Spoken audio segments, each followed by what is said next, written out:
Hello besties, ಇವತ್ತು ನನ್ನ favourite dish ತಂದಿದ್ದೀನಿ. ಶೇಂಗಾ ಗೊಜ್ಜು ಅಥೆಂಟಿಕ್ ಸ್ಟೈಲಲ್ಲಿ ಮಾಡಿದ್ದೀನಿ. ಟೇಸ್ಟ್ ಆಗಿರುತ್ತೆ. ಫಸ್ಟ್ ರೆಸಿಪಿ ನೋಡೋಣ. ಫಸ್ಟ್ ಒಂದು ಸಣ್ಣ ಬೌಲ್ನಲ್ಲಿ ಒಂದು ನಿಂಬೆಹಣ್ಣಷ್ಟು ಹುಣಸೆಹಣ್ಣು ನೆನೆಸಿಟ್ಕೊಳ್ಳಿ. ಇದು ಬ್ರೇಕ್ಫಾಸ್ಟ್ಗಾದರೆ ನಾವು ಖಾರ ಪೊಂಗಲ್ ಮಾಡ್ತೀವಿ. ಖಾರ ಪೊಂಗಲ್ ಜೊತೆ ಈ ಗೊಜ್ಜು ತುಂಬ ಚೆನ್ನಾಗಿರುತ್ತೆ. ಇದು ಸ್ಪೆಷಲಾಗಿ ರಾಯಲಸೀಮಾ ರೆಸಿಪಿ. ಒಂದು ಪ್ಯಾನ್ನಲ್ಲಿ 1/4 ಕಪ್ಪಷ್ಟು ನೀರು ಹಾಕಿ ಹಸಿಮೆಣಸಿನ್ಕಾಯಿ ನಮ್ಮ ಖಾರಕ್ಕೆ ತಕ್ಕಷ್ಟು, ಹಾಗೆ ಬೆಳ್ಳುಳ್ಳಿ ಪಾಡ್ಸು ಸುಲಿದಿಟ್ಟಿರೋದು 5. ಲಿಡ್ ಕ್ಲೋಸ್ ಮಾಡಿ ನೀರೆಲ್ಲ ಅವಿಯಾದ ತಕ್ಷಣವೇ 1 ಸ್ಪೂನಷ್ಟು ಆಯಿಲ್ ಹಾಕಿ ಹಾಗೆ ಅರ್ಧ ಸ್ಪೂನ್ ಜೀರಿಗೆ ಹಾಕಿ ಫ್ರೈ ಮಾಡಬೇಕು. ಮೆಣಸಿನ್ಕಾಯಿ ಸ್ಕಿನ್ ಕಲರೆಲ್ಲ ಚೇಂಜ್ ಆಗೋವರೆಗೂ ಫ್ರೈ ಮಾಡಬೇಕು.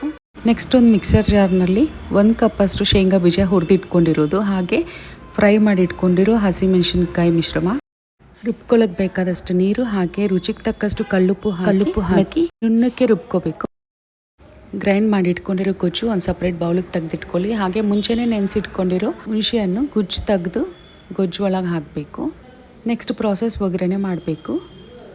2 ಸ್ಪೂನ್ ಆಯಿಲ್ ಹಾಕಿ ಆಯಿಲ್ ಬಿಸಿ ಆದ ನಂತರ ಸಾಸಿವೆ, ಜೀರಿಗೆ, 1 ಸ್ಪೂನಷ್ಟು ಉದ್ದಿನಬೇಳೆ ಹಾಕಿ, ಉದ್ದಿನಬೇಳೆನೇ ಟೇಸ್ಟ್ ಕೊಡೋದು. ಫ್ರೈ ಆದ ನಂತರ ಕರಿಬೇವು ಸೊಪ್ಪು ಸ್ವಲ್ಪ, ಹಾಗೆ ಫೈನಲ್ ಆಗಿ ಒಣಮೆಣಸಿನ್ಕಾಯಿ 2 ಹಾಕಿದರೆ ಒಗ್ಗರಣೆ ರೆಡಿ ಆಗುತ್ತೆ. ಈ ಒಗ್ಗರಣೆ ತೆಗೆದು ನಾವು ಗೊಜ್ಜು ರೆಡಿ ಮಾಡ್ಕೊಂಡಿದ್ವಲ್ಲ, ಶೇಂಗಾ ಗೊಜ್ಜು ಒಳಗೆ ಹಾಕಬೇಕು.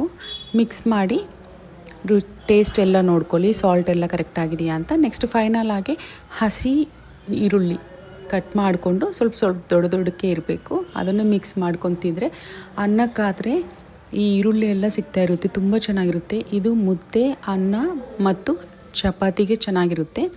ಬ್ರೇಕ್ಫಾಸ್ಟ್ಗಾದರೆ ನಾವು ಖಾರ ಪೊಂಗಲ್